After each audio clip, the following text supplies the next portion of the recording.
Nous sommes bien à la fin des Actes des Apôtres. La fameuse le bâton du voyageur, le bâton du pèlerin qui s'en va jusqu'à Rome. Hein? La crosse de l'évêque. Et hier, nous étions dans le numéro 5, la grosse action. Festus, qui est embarrassé avec le cas de Paul, qui a demandé d'aller à Rome et être jugé par l'empereur. Il me semble absurde, en effet, d'envoyer quelqu'un à l'empereur pour être jugé si je n'ai rien à dire comme accusation, dit Festus à Agrippa et Bérénice, roi et reine. Bon, et Agrippa se dit, je voudrais bien entendre cet homme. OK. Aujourd'hui, on est dans le numéro 6, le sacrement de l'ordre. Qu'est-ce que notre ordonné Paul va bien présenter aujourd'hui pour les Actes des Apôtres qui confirment son sacrement de l'ordre? Agrippa dit à Paul, « Il t'a permis de parler pour te défendre maintenant devant nous. »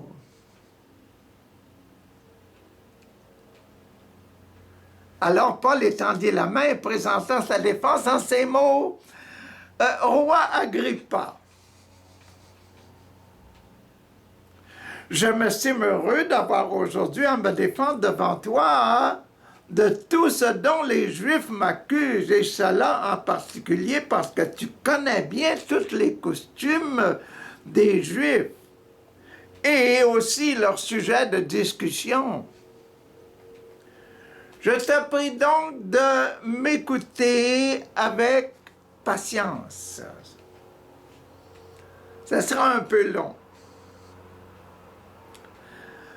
Tous les Juifs savent ce qu'a été ma vie. Dès ma jeunesse, ils savent comment j'ai vécu depuis le début au milieu de mon peuple et aussi à Jérusalem. Ils me connaissent depuis longtemps et peuvent donc affirmer, s'ils le veulent, que j'ai vécu en tant que membre du parti le plus strict de notre religion, celui des pharisiens. Je suis un pharisien. Et maintenant, je suis mis en jugement parce que j'espère en la promesse que Dieu a faite à nos ancêtres. Je continue d'être un vrai pharisien. Les 12 tribus de notre peuple espèrent voir l'accomplissement de cette promesse en servant Dieu avec ardeur, jour et nuit. Et je suis comme ça. Et c'est à cause de cette espérance au roi que les Juifs m'accusent.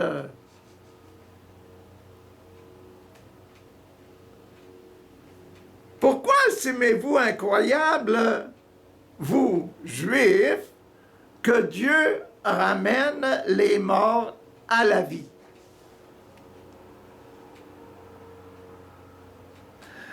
Pourquoi estimez-vous incroyable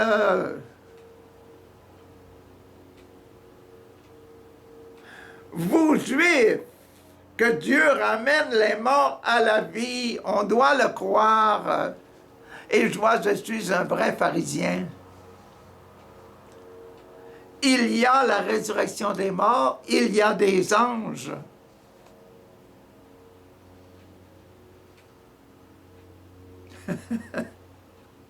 C'est le sacrement de l'ordre. On est dans le sacrement de l'ordre, c'est vraiment ça, et c'est vraiment la clé de l'ordination. Je crois et je me donne, je suis fidèle. Bon, c'était la présentation du sacrement de l'ordre avec Paul. Je crois à la résurrection des morts. Et c'est pour ça que je travaille, je donne ma vie. Voyons aux deux maintenant, ça c'était le baptême. Le baptême, voici la question. Et maintenant, débattons, réconcilions-nous avec ça. Comment? Moi-même, j'avais pensé à devoir combattre par tous les moyens le nom de Jésus de Nazareth. Comme pharisien, je croyais devoir combattre Jésus de Nazareth qui commençait une autre religion. J'étais zélé. C'est ce que j'ai fait à Jérusalem. J'ai reçu un pouvoir spécial des chefs, des prêtres, et j'ai été en prison, et j'ai jeté en prison beaucoup de croyants quand on les condamnait à mort. Et quand on les condamnait à mort, je donnais mon approbation. J'étais zélé. Souvent, je les faisais punir dans toutes les synagogues et voulais les obliger à renier leur foi. Ma fureur contre eux était telle que j'allais les persécuter jusque dans les villes étrangères.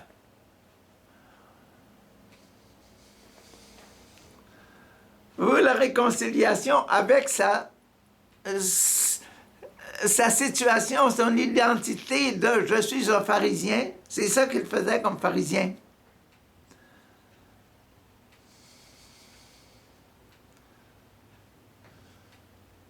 Je ne croyais pas, je croyais à la résurrection des morts. Mais ce Jésus-là, il enseignait quelque chose que c'était impossible de croire. Donc, maintenant, passons à sacrement numéro 3, la confirmation. Ah, confirmation. C'est ainsi que je me rendis à Damas avec le pouvoir et la mission que m'avaient confié les chefs des prêtres. Comme j'étais en route à midi, je vis au roi une lumière qui venait du ciel, plus éclatante que celle du soleil. Une lumière plus éclatante que celle du soleil. Et qui brillait autour de moi et de mes compagnons de voyage. La lumière nous entourait. Nous sommes tous tombés à terre. Et j'entendis une voix qui me disait en araméen, « Saul, Saul, pourquoi me persécutes-tu? »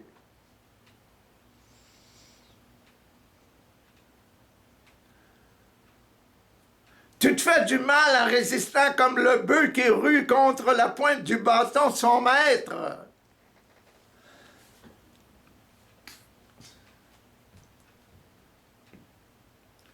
Il faut être choisi pour avoir une vision comme ça, comme Paul. Hein?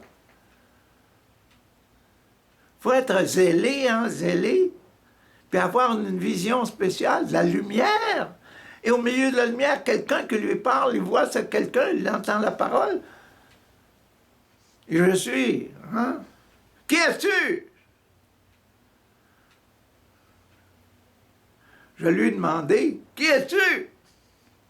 Et le Seigneur dit, je suis Jésus que tu persécutes. Mais lève-toi et tiens-toi debout. Je te suis apparu pour faire de toi mon serviteur, tu seras mon témoin pour dire aux autres comment tu m'as vu aujourd'hui. Et leur annoncer ce que je te ferai voir encore. Lève-toi. Hein?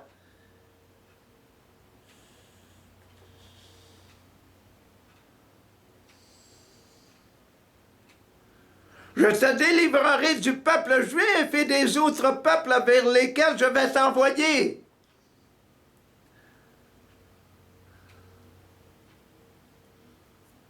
Je t'envoie pour que tu leur ouvres les yeux. Pour que tu leur ouvres les yeux. Pour que tu les ramènes de l'obscurité à la lumière et du pouvoir de Satan à Dieu. Afin qu'en croyant en moi, ils reçoivent le pardon de leurs péchés. Une place parmi ceux qui appartiennent à Dieu.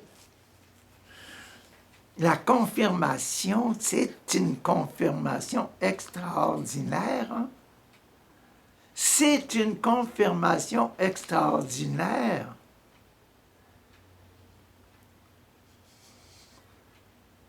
Dans les autres apparitions, Paul n'a pas parlé de sa mission, mais là, il dit quelle est la mission qu'il a reçue de Jésus qui lui parlait dans cette lumière-là.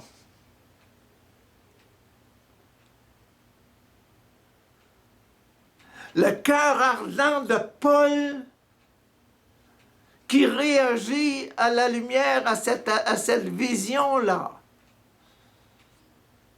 Paul, je me suis trompé. Je me suis trompé.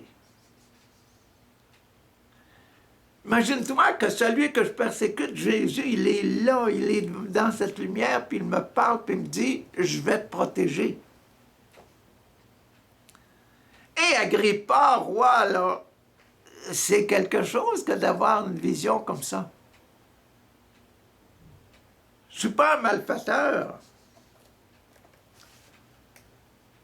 Et c'est ça que le sacrement de la confirmation, voici la confirmation.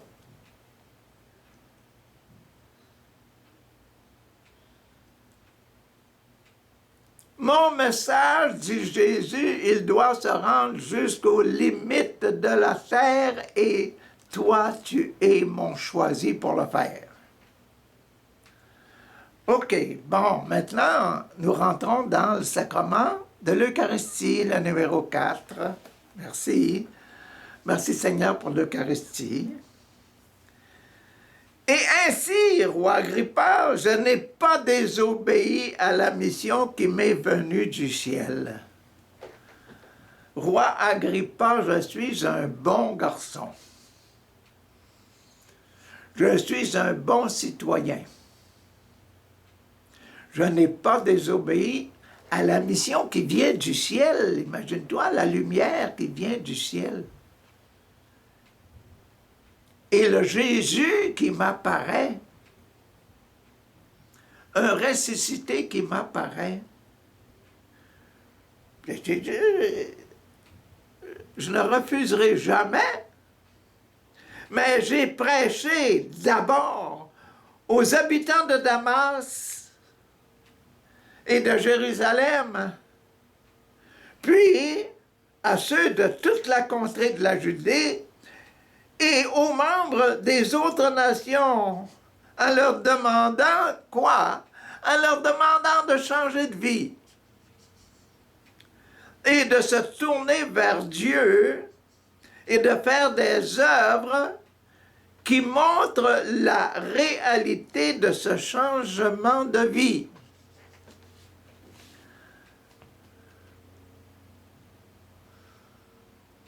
J'ai bien obéi à Jésus ressuscité.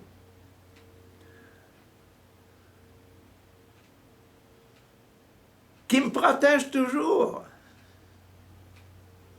C'est pour cette raison que les Juifs m'ont saisi alors que j'étais dans le temple et ont essayé de me tuer.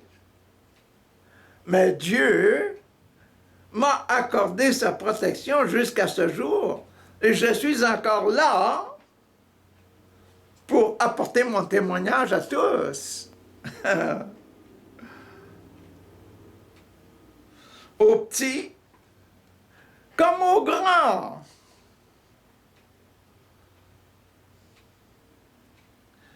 Je n'affirme rien d'autre que ce que les prophètes et Moïse ont déclaré devoir arriver. Je ne dis rien d'autre que de déclarer ce que les prophètes et Moïse ont déclaré devoir arriver. Pas d'autre chose. Le Messie aurait à souffrir. Et il serait le premier à revenir des morts à la vie. Et qu'il annoncerait la lumière du salut à notre peuple et aux autres nations. C'est ça le sacrement de l'Eucharistie, c'est ça que je dois annoncer.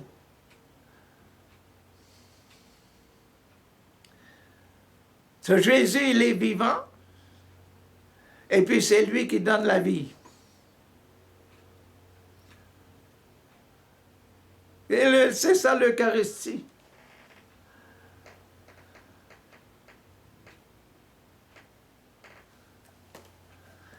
Ah, bon, passons maintenant au sacrement numéro 5, le sacrement de l'extrême-onction. Paul, montre-nous ton sacrement d'extrême-onction. Merci Dieu, merci Jésus, merci Esprit Saint de nous montrer le sacrement de l'extrême-action.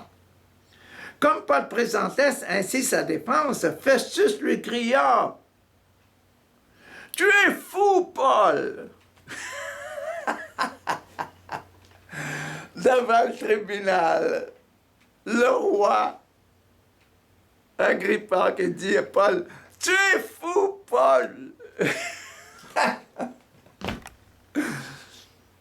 C'est extraordinaire, hein? On n'imaginerait pas ça dans un tribunal.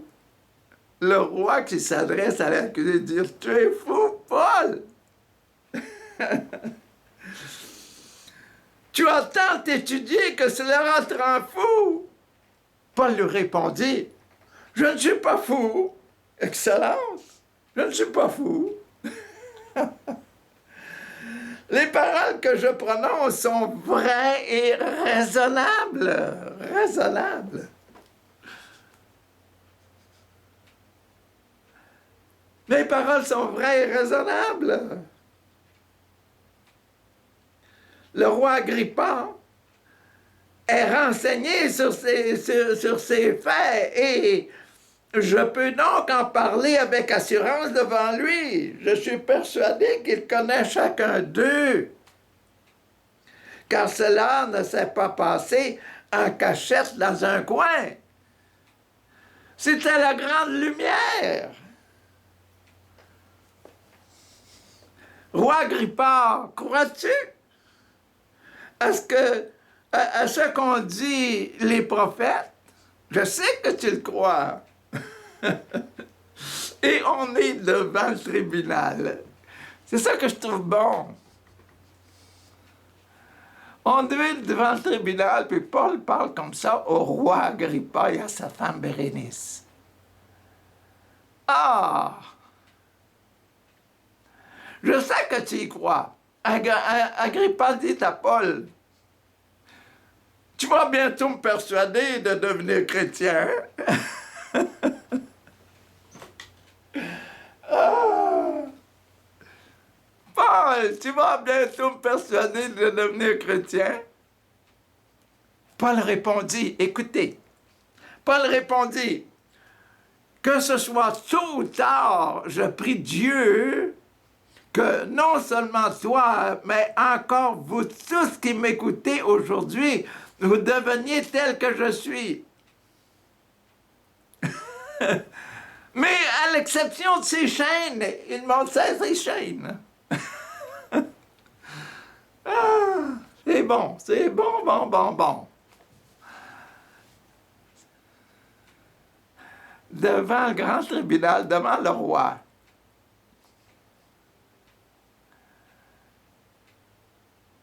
Faut être quand même à l'aise, hein? L'Esprit Saint, comment que l'Esprit Saint peut bien travailler si fort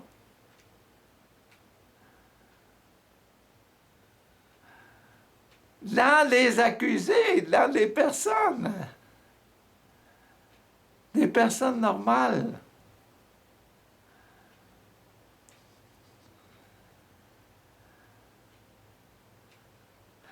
C'est merveilleux, c'est merveilleux. Le roi, le gouverneur, Bérénice, et tous ceux qui se trouvaient avec eux se levèrent alors.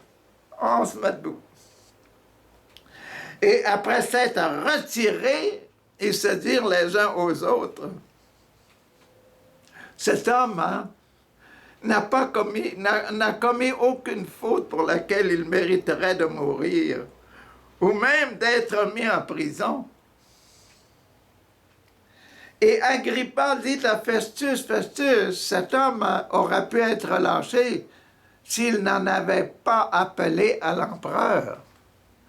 Mais comme il l'a appelé à l'empereur, on doit l'envoyer à l'empereur. Avec ce qu'on vient de voir. Avec ce témoignage-là. C'est funny, mais que tu veux. Il a demandé d'aller être jugé par l'empereur. Pour le sauver. Bon, ça c'est le sacrement de l'extrême onction. L'extrême action devant, imaginez-vous, devant le roi Agrippa, Bérénice sa femme et Festus, le gouverneur. Et puis toutes les autorités, les militaires et toute l'apparat de la visite royale.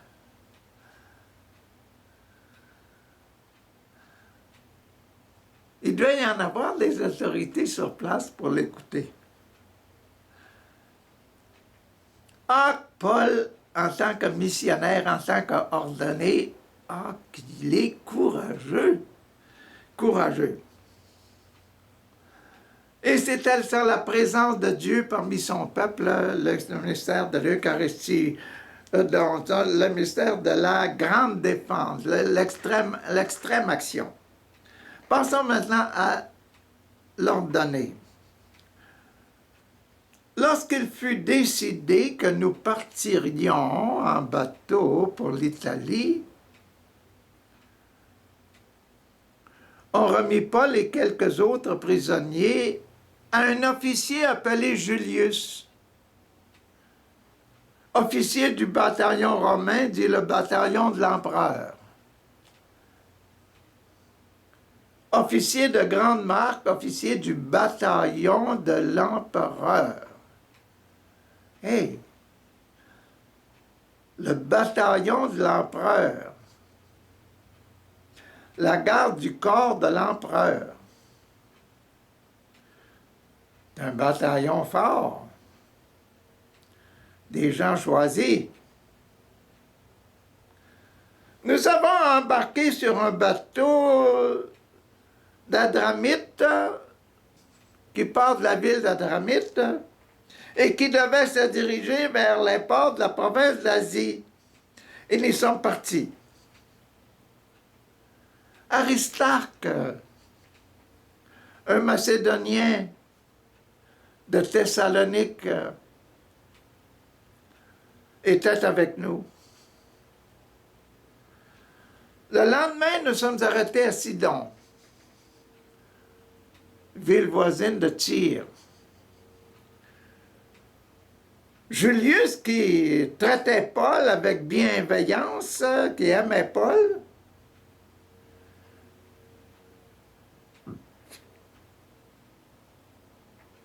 Julius était le commandant de ce grand bataillon, là, le bataillon de l'empereur. Julius s'était déjà fait ami avec Paul. Il lui permit d'aller voir ses amis à Sidon pour recevoir ce dont il avait besoin pour la route. Recevoir de l'argent, recevoir des vêtements, etc. Bon, etc. Après être repartis de là, nous avons passé le long de la côte abritée de l'île de Chypre.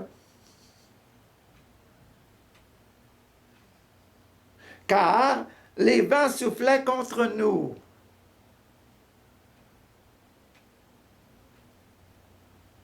Comme quand le vent souffle trop fort, on se met derrière un arbre, et on se met derrière une maison, etc. Bon, on va se mettre en arrière de l'île parce que les vents viennent du nord. Des grands vents.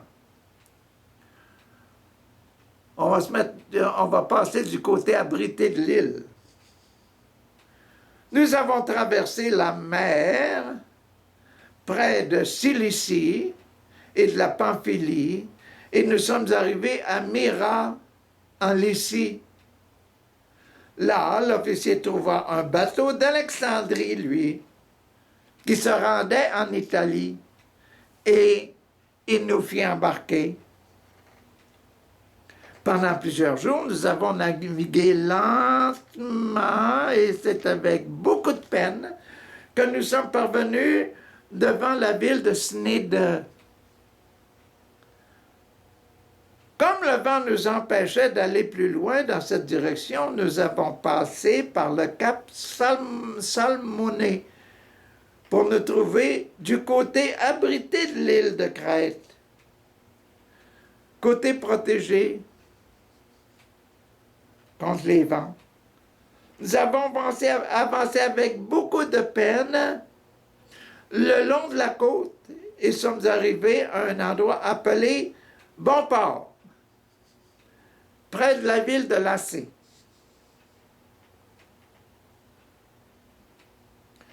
Nous avions perdu beaucoup de temps et il devenait dangereux de continuer à naviguer car le jour du jeûne, le temps m'était déjà passé. C'est pourquoi Paul leur donna cet avertissement. Je vois, messieurs, que ce voyage sera dangereux. Paul qui avertit. Le bateau et sa cargaison vont subir de graves dommages. Paul leur donnait qui a des songes, des visions et des révélations. Et de plus, nous risquons nous-mêmes d'y perdre la vie. Nous allons même risquer notre vie. Mais l'officier romain, Julius, avait plus confiance dans l'opinion du capitaine du bateau et du propriétaire du bateau que dans les paroles de Paul. Le port n'était pas bon pour y passer l'hiver. C'est pourquoi la plupart des hommes à bord décidèrent de partir de là. Ils voulaient atteindre, si possible, Phénix, un port de Crète. Un port de Crète tourné vers le sud-ouest et le nord-ouest, sur la pointe, où on passerait l'hiver.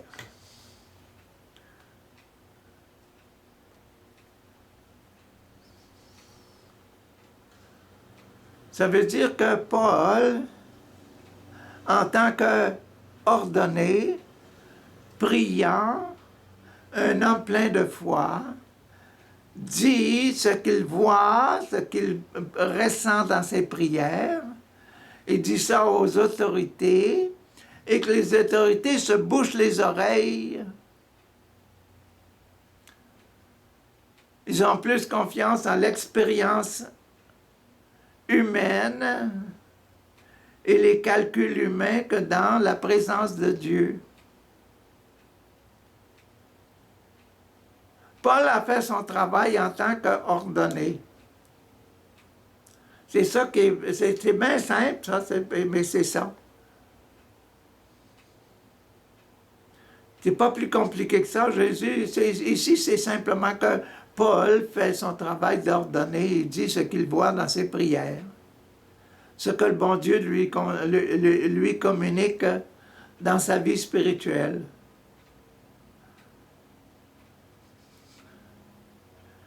C'est très, très, très fréquent. Dans presque toutes nos vies, c'est la même chose. On fait de notre mieux, mais le monde décide autrement. Et on doit quand même accepter ce que le monde fait. C'est la vie chrétienne, c'est notre vie, nos expériences de vie chrétienne. C'est ça qu'être un chrétien, un qui a choisi Jésus. Vivre à la façon de Jésus, simplement, humblement, et faire de notre mieux. Et le reste, confiance en la providence. Vous voyez? C'est bien notre vie ordinaire. C'est bien, les actes des apôtres nous mettent dans notre vie ordinaire. En tant que chrétien, qu'est-ce qu'on doit faire? Bon, fini pour notre vie ordinaire, là, en tant qu'ordonné. Passons maintenant à la persévérance. Le sacrement de mariage avec notre vie.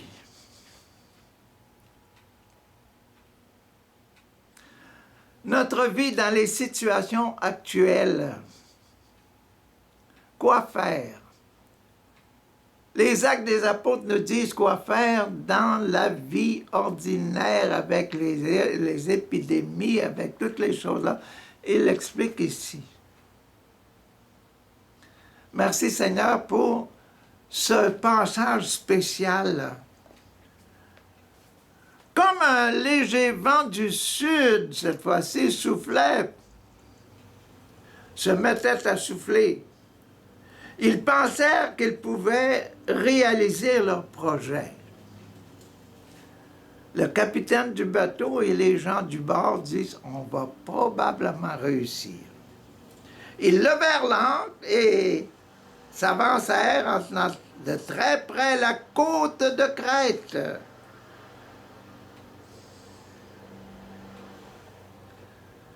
Mais bientôt, un vent violent appelé le nord-est. Oh, un grand vent du nord-est descendit les montagnes de l'île. Le bateau fut entraîné et il était impossible de le maintenir contre le vent. Et nous avons dû nous laisser emporter par le vent.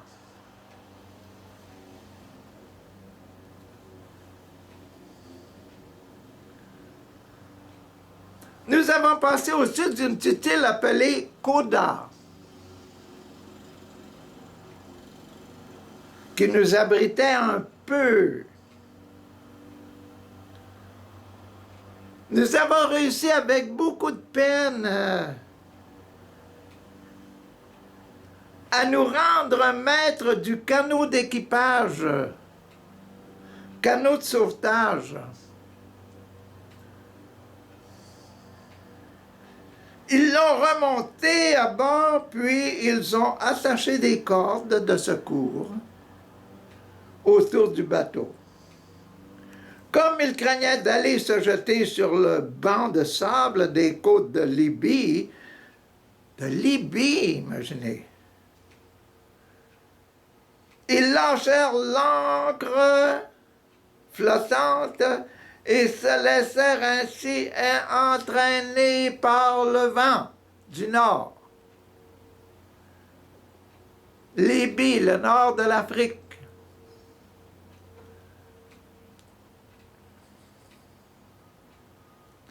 La tempête continuait à nous secouer violemment, de sorte que le lendemain, ils se mirent à jeter la cargaison à la mer. Et le jour suivant, ils jetèrent leurs propres mains, de leurs propres mains, l'équipement du bateau par-dessus bord. C'était fort, hein? Pendant plusieurs jours, wow! On n'a pu voir ni le soleil, ni les étoiles, et la tempête restait toujours aussi forte.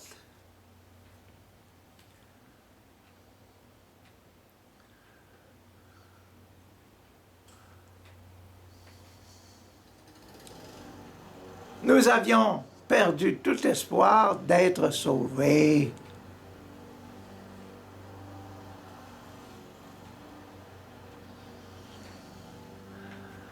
Providence de mon Dieu. Et ça finit comme ça. On se bat, on jette tout ça.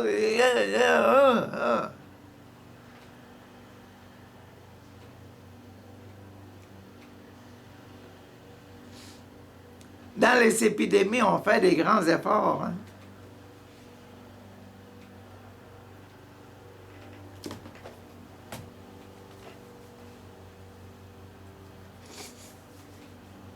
Dans nos pays, quand il y a des feux de forêt, là, on sauve, hein? On sauve, on fait des grands efforts. Nos maisons passent au feu. Quand il y a des tornades, là, à 250 000 à l'heure, là, je te dis que on se cherche un coin.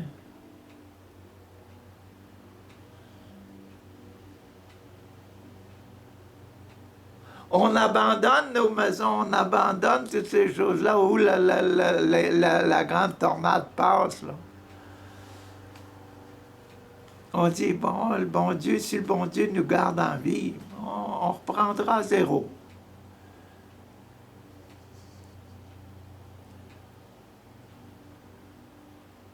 La vie chrétienne,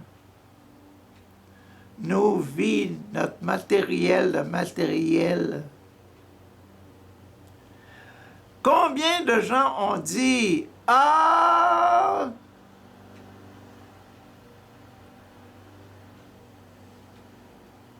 mon enfant, il y a eu un accident d'auto, mais au diable, l'auto, mon enfant est vivant. »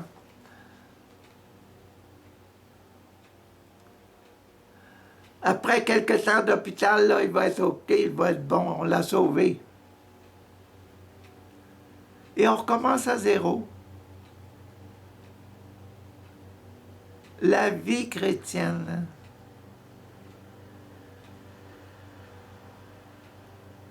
Nous sommes des enfants de Dieu, nous devons nous débattre, tant que nous sommes vivants, nous devons nous débattre pour vivre. Et pour vivre honorablement. Honneur des enfants de Dieu, hein? Avec l'honneur des enfants de Dieu, pas l'honneur des richesses, pas le beau bateau, pas la bonne auto, pas la bonne moto. C'est moi qui suis la richesse de ma famille. Je suis en vie. Et j'aime Dieu et je m'aime comme étant fils de Dieu. Ah, ben oui. C'est ça que nous enseignent les Actes des Apôtres. Au diable matériel, à Dieu mon âme Mon âme doit être à Dieu et je dois vivre en centrant ma vie sur la providence de mon Dieu. Bonne journée.